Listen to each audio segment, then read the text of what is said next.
nama Tuhan, kita dapat berkumpul di tempat ini untuk memuji dan menyembah nama Tuhan. Mari kita mulai dengan doa.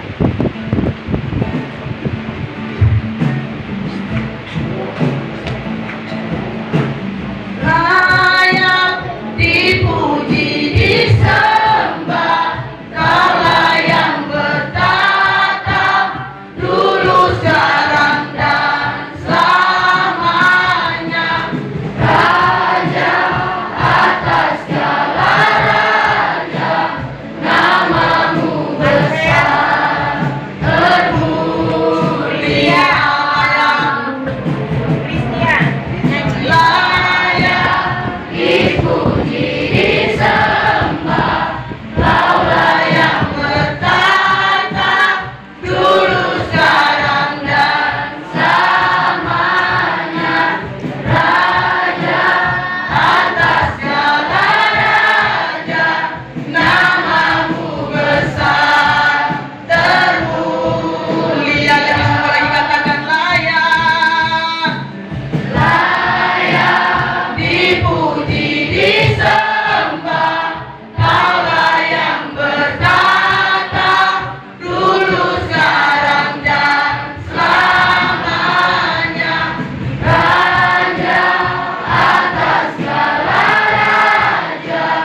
petugas masih tetap berdiri.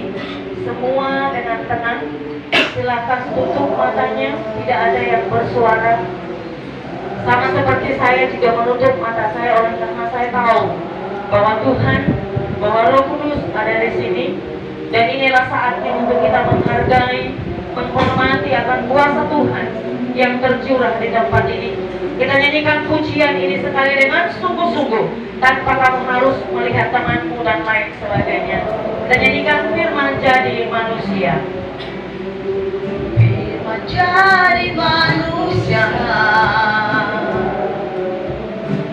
diam di antara kita. Ada hidup terang bagi manusia. Engkau datang bagi kepunyaanmu. Yesus kau juru selamatku. Aku iman Tuhan bagiku. Kau terang bagi saat gelapku. Kau pintu bagi setiap jalan. Kau pintu bagi setiap jalan. Kau pintu bagi setiap jalan. kami saat ini, kami berdoa di dalam nama Yesus. Biarlah kuasa Roh Kudus mengurapi akan setiap kami.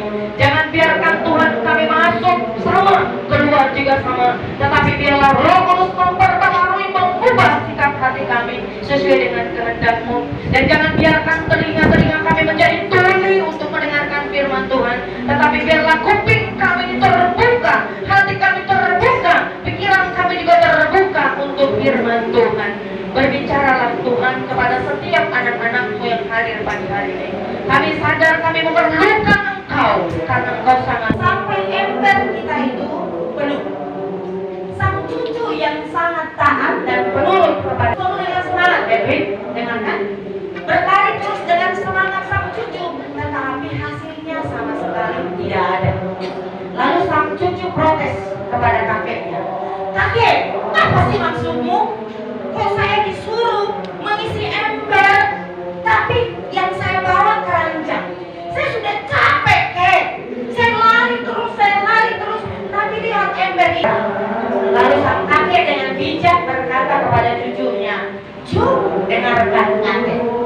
Kakek sengaja menyuruh kamu mengisi ember ini dengan membawa keranjang.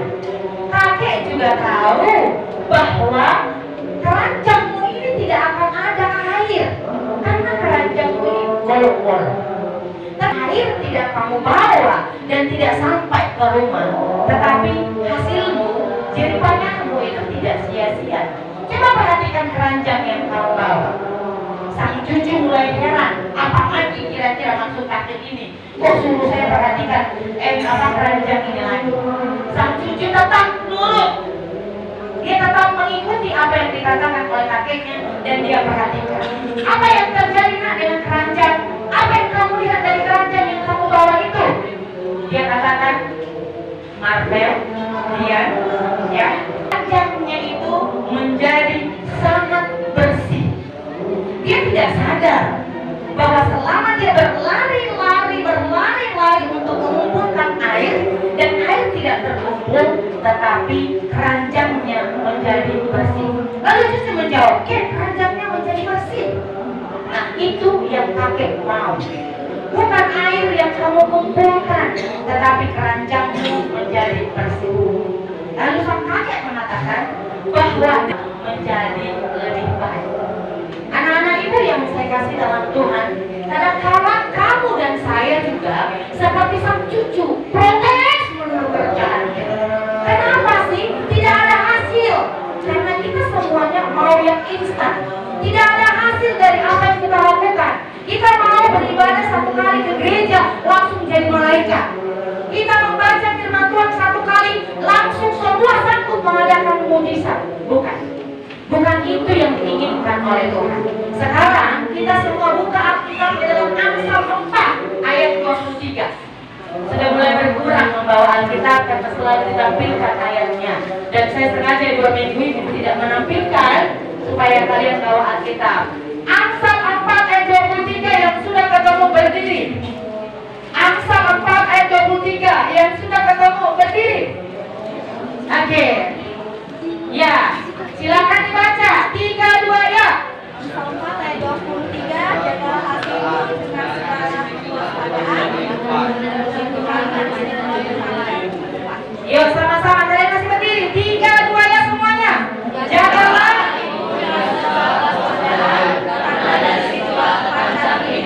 Ya, terima kasih di belakang hanya masih masuk kategorisinya 1, 2, 3, 4 yang bawa Alkitab, yang cepat membaca Alkitab dari 10.000 orang yang ada di ruangan ini. Siapa lagi yang melompat itu? Buren, Bram, dan siapa yang keluar terpancar? Kehidupan. Kenapa hati? Kenapa bukan tangannya kamu harus jaga? Kenapa bukan kakimu? Kenapa bukan mulutmu? Kenapa perhatikan Bram? Hatimu itu, hati kita itu adalah pusat kehidupanmu. Matamu, kupingmu, dan lain sebagainya membawa perintah dari hati yang mengeluarkan lidahnya nanti ibu tarik jadi panjang. Ya, boleh kasih fokus ke sini, dengarkan dulu. Ya nak, kalian bersyukur ya anak-anakku, kalian tidak ke gereja hari Minggu. Tapi di sini sebagai budi pekerti, kalian dapatkan ibadah. Kalau Ibu Sentina dan saya mau cuek dengan kerohanian kalian, kami tidak akan membuat seperti ini. Ya, tapi karena kami tahu, sadar betul, kami dan kalian sama-sama membutuhkan firman Tuhan, maka tugas kami adalah melakukannya dengan baik. Sebelum barangkali salah satu di antara kalian siapa yang berdoa tadi malam atau tadi pagi sebelum ke sekolah, kalian mendoakan budi pekerti? 1 orang, 2 orang. Yang mendoakan budi pekerti 3 orang, 4 orang. Itu pun hanya perempuan. 4 orang dari sekian ratus orang. Tapi kamu tidak tahu ya anak-anak, kami tidak perlu kasih tahu. Kami mendoakan mulu, kami mendoakan mulu. Tidak harus Ibu Sentina dan Ibu Ida harus kasih tahu. Tetapi yang di belakang lihat ke sini dia, sudah 10 kali namamu saya sebutkan dia. Maka ketika kamu datang ke sini, tidak ada yang adu kekuatan, tidak ada yang adu kepintaran, tidak ada yang adu kebaikan. Sama-sama apa? Kita orang-orang berdosa membutuhkan Kristus sebagai juru selamat secara pribadi. Anak-anak Ibu yang saya kasihi, sekali lagi saya bilang, kenapa kita harus jaga hati? Karena hatimu ini adalah pusatnya. Kalau di pusatnya baik, kalau pusat hatimu ini baik, maka kehidupanmu akan baik. Kalau hatimu ini rusak, kacau balau, maka tidak heran aku. Maka tidak heran kerjaanmu seolah-olah kamulah paling kuat di bumi. Ingat, belum ada tandingan mama, masih mama yang lebih kuat di bumi ini dibandingkan kalian anak ABG. Yang kalau dipukul orang masih nangis, tapi sok pukul tembok, pukul kawan, dan lain sebagainya. Itu hatimu rusak, kacau. Kenapa hatimu bisa rusak? Sehingga kamu tidak bisa jadi berkat bagi orang lain. Karena firman Tuhan itu tidak pernah bertumbuh di dalam hatimu. Sekali lagi, kenapa hatimu rusak? Yang di depan sebelah kanan saya, karena hatimu, karena firman Tuhan di dalam hatimu tidak pernah hidup, tidak pernah bertumbuh, apalagi berbuah. Firman di dalam hatimu itu busuk, tidak tertanam di tanah yang subur, kata firman Tuhan. Maka terlihat kasihkan anak-anak Kristen di sekolah ini. Boleh ada yang menjawab? Bukan kami, bukan gurumu, bukan orang tuamu, bukan nenek moyangmu, tetapi Kristus. Darah Kristus yang bisa mengubah akan kehidupanmu dan kehidupan kehidupan saya. Kalau hatimu sudah dihidupi oleh firman Tuhan, maka hidupmu akan terlihat, tercermin dari hal kecil bisa jadi berkat bagi orang lain. Hal kecil apa, Bu? Di sekolah ini kamu tidak akan ikut-ikutan berkata kotor. Ya, kalau sampah di dalam hati kita, kalau sampah di dalam rumahmu, ini contoh yang paling sederhana. Lihat kamu kumal yang di belakang lagi. Tetapi orang berdosa yang mau mendengarkan firman Tuhan. Ingat baik-baik, ini tempatnya orang berdosa karena kamu dan saya adalah berdosa. Tetapi untuk diperbaiki, dibaharui, diubah oleh firman Tuhan. Hatimu menjadi hati yang baru. Jaga hatimu dengan firman Tuhan. Kalau tidak, seperti inilah melulu. Punya telinga tidak bisa mendengar dengan baik, maka jadilah kalian seperti patung, tidak punya pikiran dan tidak punya semua mulai. Kalau kalian mau dianggap patung, silahkan. Kalau kalian tidak dianggap sebagai manusia, berarti bukanlah Kristus. Mulai hari ini, periksa akan dirimu. Lihat akan hatimu. Apa yang sudah keluar? Hanya lihat ke sini. Hatimu. Apa yang kamu lakukan setiap hari? Setiap hari. Apa yang kamu ucapkan setiap hari? Untuk kelas 7, saya tidak terlalu tahu. Tidak menegurmu, entah itu bajumu yang keluar, entah itu perilakumu yang tidak benar. Kalau tidak ditegur lagi, berarti aku sadarlah bahwa kamu tidak lagi dianggap sebagai manusia. Saya secara pribadi lebih baik orang itu merepet terhadapku setiap hari, karena dari situlah saya tahu bahwa orang-orang itulah yang paling peduli denganku dibandingkan lewat dibiarkan. Datang ke kelas dibiarkan, ada dan tiada. Ada kamu dianggap tiada, tiada kamu tapi ada. Itu artinya tidak berguna sama sekali. Sebagai anak-anak Tuhan, jagalah hatimu. Perbaikilah hatimu, bukan dengan kekuatanmu. Bu, saya mau tobat mulai hari ini. Tobat katanya mulai hari ini. 2 menit kemudian setan yang timbul sudah tidak lagi dari yang pertama. Karena orang yang bertobat dengan mulutnya akan sia-sia. Sia-sia, tak ada guna sama sekali. Kamu akan semakin menyakiti orang lain dan tak berguna akan pertobatan. Anak-anak yang dikasih Tuhan Yesus, berat kamu nangis. Kalau anak Tuhan tepuk tangan, pertanyaan. Ya, menjawabnya adalah berdiri dan jawab sesuai dengan pertanyaan. Hanya 1 orang, Yohanes. Buka Alkitabnya. Buka Alkitabnya. Ya. Ibu di sini loh. Itu Alkitab Tuhan. Oke, keren juga ya kalau duit dijidat. Jadi orang yang ngomong.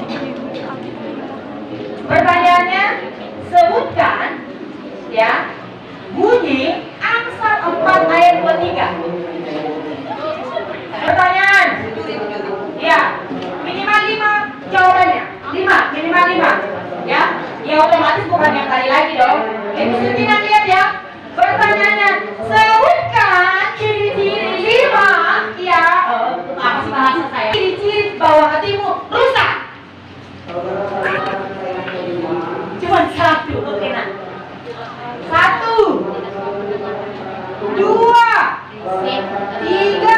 Tadi saya nggak ngomong berisik loh.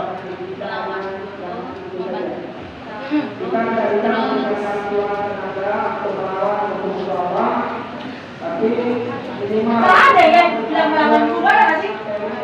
Ada nggak? Ada dulu. Berdiri. Oh iya. 3, 1, 3, 2. Ini namanya gagal. Gagal siapa yang gagal? Yang menyampaikan firman Tuhan. Padahal itu kan ciri-ciri hati itu rusak begitu gampang. Seperti contohnya 1 di atas ini yang paling baik alias yang duluan sampai ke sini, silakan berdiri dengan jujur 1 orang saja. Ya, panjang. Ya, sudah. Bagi kalian mungkin itu tidak berarti, tapi bagi kami dan sebagai guru sangat berarti bahwa dia jujur, dia dandan, dia duduk tanpa harus bla bla bla bla bla dan lain sebagainya. Terima kasih, Tuhan memberkati ini hadiah. 100 juta silakan digunakan. digunakan dengan baik, membeli 1 unit pesawat. Ya. Sudah dengarkan. Kalian tidak dilarang tepuk tangan ya, seperti ibadah.